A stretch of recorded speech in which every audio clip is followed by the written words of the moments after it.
Oui, bon, ben oui. Hein, Fatia. Oui. Fatia, Vous oui. nous appelez d'où? Je vous appelle des Hautes-Pyrénées, à Clarens, à côté de Lannemezan, 65. Très bien, ça concerne un héritage. Voilà, c'est ça. Expliquez-nous. Donc, ma mère est décédée, hein, il y a 3 ans. Mais simplement tout l'argent que je lui avais récupéré quand il est mort, son mari, parce qu'il lui avait rien laissé, je me suis débrouillée pour avoir un bon notaire, il m'a tout ramassé, je lui ai donné cet argent, mais cet argent est parti petit à petit, hein, et parce que je n'avais pas de procuration, moi je lui faisais les chèques pour aller chercher des sous, ça l'avait dit, besoin d'argent, mais elle y allait tous les mois, mais simplement moi je m'occupais des courses, je m'occupais de plein de choses, et puis cet argent est parti, je ne sais pas où, voilà, je ne le trouve pas, elle est décédée, j'étais obligée de me débrouiller pour ses obsèques et ceci, cela, mais c'est pas simplement, mais je voulais simplement savoir à qui elle l'a donné pour me déshériter, parce que c'était une maman qui ne m'aimait pas beaucoup, du tout. Pourquoi?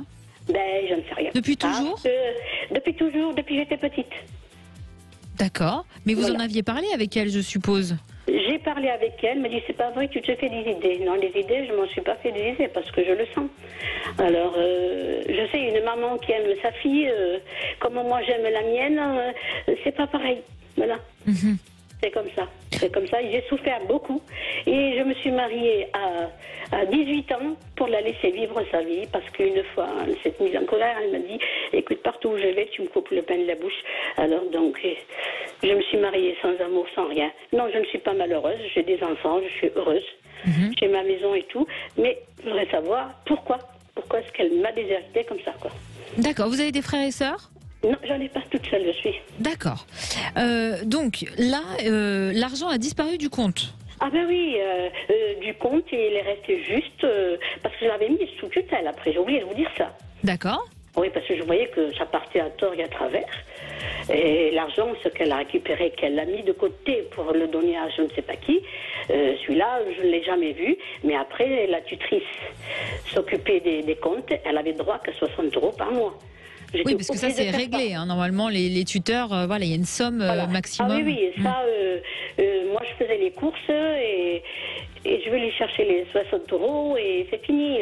Mais avant ça, c'est là qu'elle en a profité. Elle a vu comment je faisais les chèques, elle donnait à la femme de ménage. Et cette femme de ménage lui remplissait le chèque, elle signait, puis elle allait le chercher. Quoi. Voilà. Et vous avez essayé de contacter cette tutrice? Ah, mais oui, mais c'est pas eux. Ils n'ont rien à voir. Eux aussi, ils ne comprennent pas. Ils ne comprennent pas pourquoi. Voilà. Est-ce que vous soupçonnez, avec des guillemets bien sûr, la femme de ménage? Ah non, la femme de ménage, un petit peu. Un petit peu, d'accord. Voilà, un petit peu. Je dis pas, parce qu'elle est partie subitement. Tout d'un coup, elle l'a quittée avant que je la mette en maison de retraite. Elle a dit, je pars, il y a trop de travail avec votre mère, moi je ne veux pas rester. D'accord. Voilà. Alors, c'est pas évident hein, pour vous, Alexandre. Est-ce que ça va se régler, cette histoire? Est-ce que ça va pouvoir se régler pour Fatia et avancer? Eh bien, écoutez, pour moi, Fatia, ça va être difficile de trouver les personnes qui auraient pu bénéficier de cet argent-là, parce que je ne sens pas qu'une seule personne. C'est-à-dire que votre maman, dans les derniers temps, avait sûrement un problème de gestion. Et je vous dis ça parce que c'est ce qui ressort vraiment dans le jeu, c'est-à-dire que elle-même a peut-être vécu auparavant et dans sa vie des périodes difficiles. Alors peut-être que quand je parle des périodes difficiles, c'est peut-être au début de sa réalisation de vie d'adulte ou peut-être même avec ses parents, donc vos grands-parents. Mais on dirait que votre maman n'a pas vécu toujours l'abondance financière. Est-ce que ça a été le cas ? C'était le cas, oui. C'était le cas au début. Oui. Voilà, exactement. Et je crois que ça, c'est resté dans sa mémoire. Et dans le sens où après, elle-même s'est construite, elle s'est fait son petit capital. Après, je ne sens pas non plus quelque chose de très, très conséquent. Mais il y avait quand même quelque chose, effectivement. Et votre maman, en fin de sa période de vie, a eu des comportements et des attitudes qui, effectivement, donnaient le sentiment d'un problème de gestion. Alors, c'est pour ça que le fait que vous l'ayez mise ou qu'elle a été sous tutelle, ça a permis justement à un moment donné d'alerter et d'éviter le pire, même si aujourd'hui il reste pas grand chose et voire rien du tout comme vous le dites. Oui. Mais aujourd'hui, alors déjà mon rôle n'est pas de dire ou d'incriminer quelqu'un ou d'accuser quelqu'un, pas du tout. Mais mais je pourrais pas vous dire d'une personne en général parce que je sens que l'attitude et le comportement de votre maman a été plutôt de dispatcher cet argent, d'avoir été influencé peut-être. Après, souvent, quand on arrive à un certain âge, on peut croire plus facilement aux choses et voilà. Malheureusement, c'est la vie qui est ainsi pour certaines personnes. Et donc, il me semblerait que ça va être déjà voire difficile ou voire même impossible de trouver la source de cet argent-là. Oui, peut-être que dans son entourage qui était autour d'elle, il y a certains qui ont un peu profité. C'est sûr, bien sûr. Mais ça sera difficile parce que j'ai l'impression que c'est de l'argent qui a été donné comme ça où il n'y a pas vraiment de preuves. Il n'y a pas de reconnaissance de dette qui a été faite. Il n'y a pas forcément des chèques ou des choses comme ça, et ça n'apparaît pas de cette manière-là. Donc, je crois vraiment que malheureusement c'est votre karma, Fatia. Et je crois qu'il faut essayer pas de pardonner, mais d'intégrer ça dans votre existence et d'enlever la colère que vous pouvez avoir. Et puis, si vous avez des informations qui peuvent venir, mais là je suis pas de grande utilité parce que pour moi il n'y ressort pas une personne a priori à vous donner en information. Vous pensez que ça sera difficile aussi d'avoir des informations sur ces personnes-là?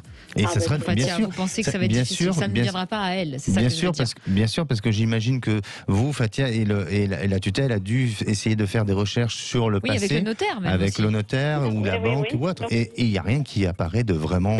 Voilà. Du tout. Voilà, donc c'est juste peut-être de la liquidité, des choses comme ça. Et là, vraiment, c'est un peu difficile. C'est compliqué. Oui. Mais écoutez, je voulais juste savoir si c'était des gens près de la famille ou des amis. Il y a de tout. Sincèrement, il y a un peu de tout. Il y a de l'entourage. Voilà, et je ne crois pas que ce soit une seule personne qui s'en est mis plein les poches, mais ça a été dilapidé un peu de cette manière-là. Et voilà, malheureusement. On ne peut rien faire. Écoutez, moi, je pense que je regrette avec tout ce que j'ai fait, ce que j'ai pu pendant 15 ans. Elle a vécu jusqu'à 104 ans. Incroyable. Je ne l'ai pas laissée dans la misère. Je me suis occupée d'elle. J'allais la voir tout le temps. Quand elle est morte, j'ai fait les obsèques qu'il fallait, quoi. Mais qu'est-ce que vous voulez, c'est comme ça. C'est pas grave. De toute façon, même les bijoux, vous savez, elle les avait donnés à sa nièce. Mais sa nièce a été vraiment très gentille. Elle lui a dit, je prends les bijoux, mais si jamais ta fille me le réclame, je lui rends. Ah oui.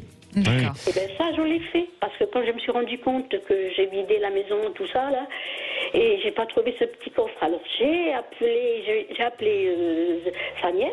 Elle m'a dit, je lui avais dit à ma tante, si jamais tu me réclames ces bijoux, je te les rends.